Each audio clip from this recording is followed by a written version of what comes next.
2026 കവാടത്തിൽ നമ്മൾ നിൽക്കുകയാണ്. അത്തരം നിൽപ്പൊക്കെ ബൈബിളിൽ അത് ഹോളി മൊമെന്റ്സ് ആണ്. ഒരു ഇടത്ത് നിന്ന് അടുത്ത ഇടത്തേക്കുള്ള ഈ കടന്നു പോകലിൻ്റെ കവാടം. പുറകോട്ട് നോക്കിയിട്ട് പറയാം, നന്ദി കർത്താവേ.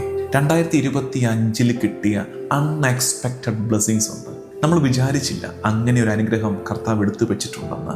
നിശബ്ദതയുടെ ആഴങ്ങളിൽ ചങ്കുലഞ്ഞിരുന്ന നേരങ്ങളില്ലേ നമ്മുടെ ജീവിതത്തിൽ? നമ്മുടെ പ്രാർത്ഥനകൾക്ക് വ്യത്യസ്തമായ രീതിയിൽ കർത്താവ് ഉത്തരം നൽകിയ നേരങ്ങൾ 2025 ഉണ്ടായിട്ടുണ്ട്. ചില വിയോഗങ്ങൾ നമ്മളെ ഉലച്ചു കളഞ്ഞു. പ്രിയപ്പെട്ട ഒരാളുടെ മരണം നടന്നത് 2025 വിവാഹമോചനത്തെയാണ് കർത്താവ് എതിർക്കുന്നത്. നിങ്ങളോട് കർത്താവിന് കരുണയാണ്, നിങ്ങളോട് കർത്താവിന് സ്നേഹമാണ്. വളരെ ക്ലാസിക്കൽ അല്ലേ?